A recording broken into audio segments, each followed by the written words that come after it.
Halo, selamat pagi semuanya. Assalamualaikum warahmatullahi wabarakatuh.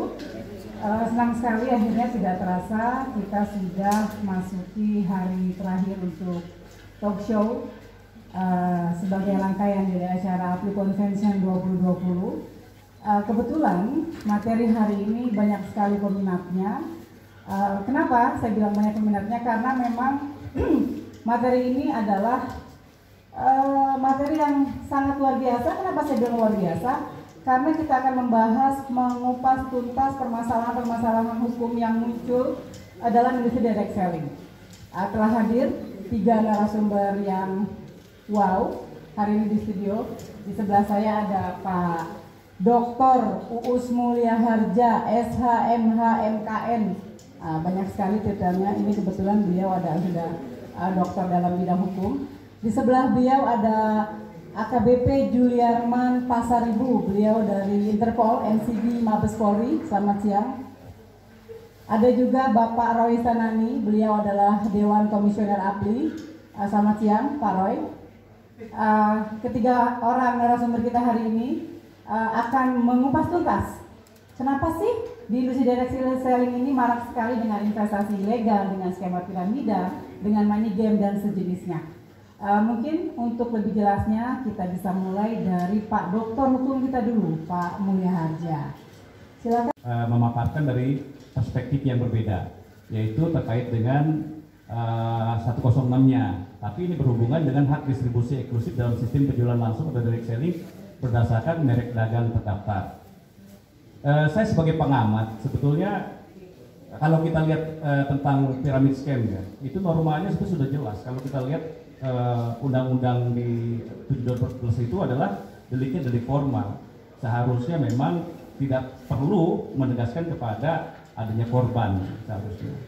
Seperti di KUHP mungkin terkait dengan pasal pemalsuan surat, itu tidak perlu ada yang dirugikan sebetulnya. Itu sudah masuk ke rambu sepanjang kriteria di pasal 30 Permendak 70 2019. Jadi dari sekian yang saya amati, itu perkara-perkara piramid scam-nya sangat banyak yang kemudian tidak teraplikasi ya, sehingga putusannya tidak memuaskan bagi orang pencari keadilan.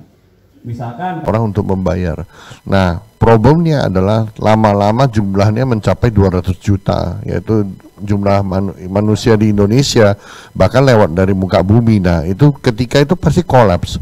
Jadi sebenarnya sangat disayangkan waktu itu mereka mengambil keputusan mungkin di kasus itu karena ketidakpengetahuan dan tidak ada ahli yang mengerti, dan strukturnya sebenarnya sudah jelas adalah investasi yang tidak pernah ada.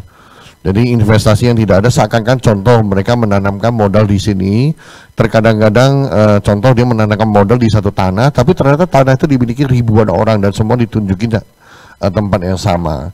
Jadi kasusnya bisa aja dari pesawat, jalan-jalan, bahkan dulu ada kasus yang berangkat ke tanah suci, umroh, haji, dan itu semua polanya sama, yaitu mengorbankan 10 orang untuk 1-2 orang pertama. Kemudian yang 10 orang itu mendapatkan dari 100 orang. Jadi kita disuruh mencari korban lebih banyak untuk kita keluar daripada lingkaran tersebut.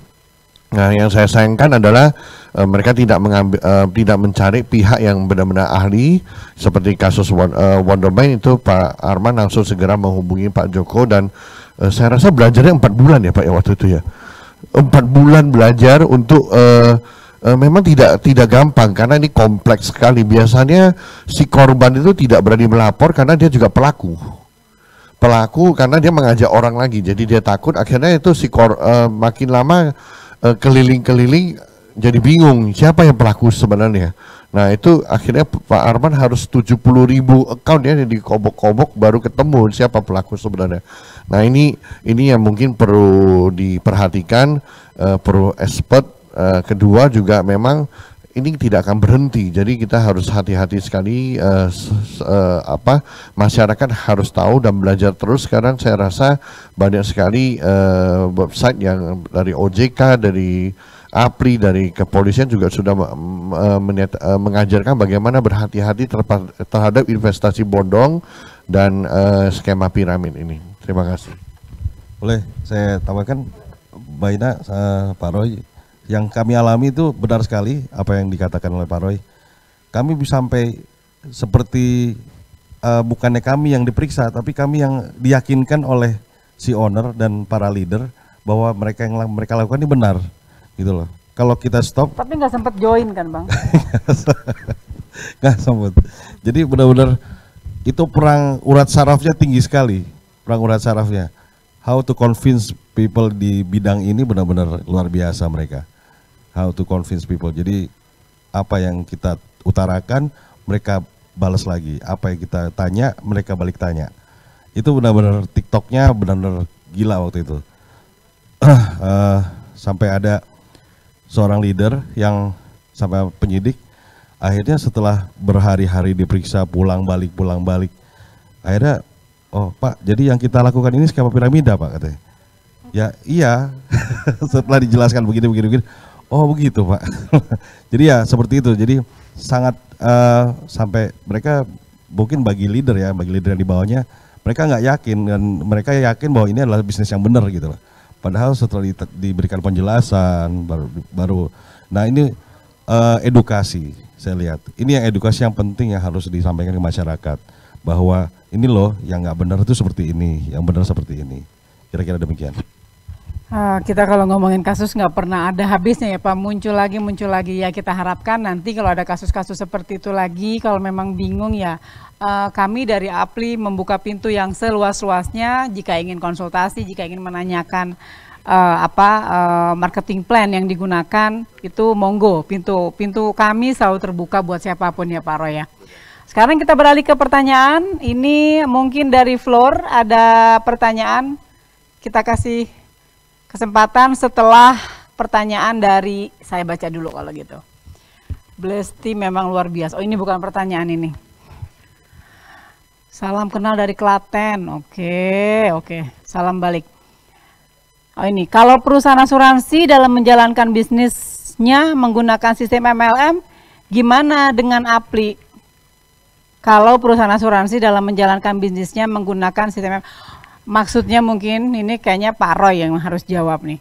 Mungkin kalau barangnya asuransi, tapi sistem cari orangnya dia network marketing, rekrut orang. Nah itu mungkin Pak Roy bisa jelasin?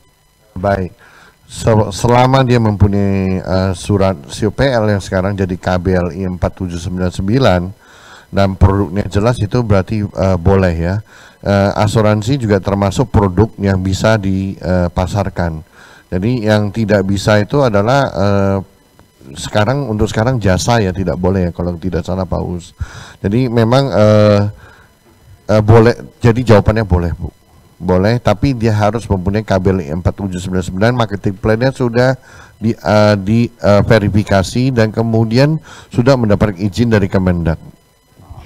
Jadi kalau dia tidak punya KBLI 4799, perekrutannya dia asuransi cari get member itu sebaiknya dihentikan ya Pak.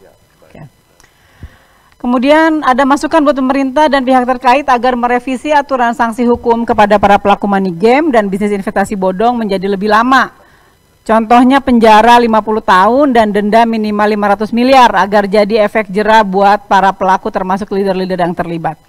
Ya, setuju. Tadi Pak Roy juga menyampaikan bahkan di luar negeri ancaman pidananya bukan cuma 10 atau 20 tahun ya, tapi lama ya Pak. Ya silakan Pak Mulya menambahkan. Terkait permintaan agar hukuman diperberat ya, 50 tahun ya. Jadi sebetulnya kita harus rujuk ke aturan hukum kita. Di kita ini kalau kita bahasa pasal 10 KUHP tentang ancaman pidana itu sebetulnya yang paling tinggi itu hanya 20 tahun seumur hidup mati. Tidak ada yang 50 tahun karena sistemnya kita bukan sistem common law, beda. Kalau di sana dikenal di US, di Filipina sekalipun itu ada yang namanya kumulatif tuntutan. Misalkan dalam perkara konkursus atau kemudian adanya semen law dan segala macam, itu bisa kemudian dikumulasikan di negara-negara yang umumnya menganut sistem common law. Jadi di kita tidak mungkin asas yang dianut kita pun sebetulnya kan itu ada yang namanya kita kan ada yang namanya teori absolut, teori relatif dan teori gabungan. Kita teori gabungan, jadi tidak hanya kemudian pembalasan juga kepada kemudian tujuan. Tujuannya adalah supaya orang itu mendapatkan pelajaran atau mengubah sikapnya dan segala macam. Cuma sebetulnya di kita dikenal dengan dakwaan atau tuntutan yang sifatnya kumulatif. Itu sebenarnya bisa digunakan. Jadi ada pasal-pasal yang menjerat untuk memperberat. Makanya pada saat yang di Jayapura, yang Wonderman itu diputusnya 15 tahun. Padahal ancaman hukuman di dalam undang-undang perdagangan itu hanya 10 tahun. Tapi karena dia dikumulatifkan dengan adanya tindak pidana pencucian uang, ditambah 5 tahun. Hanya di pengadilan tinggi dikurangi lagi. Jadi 10 tahun, karena alasannya terdakwa ini sudah tua, sudah sakit-sakitan, ya itu yang jadi alasan meringankan. Demikian.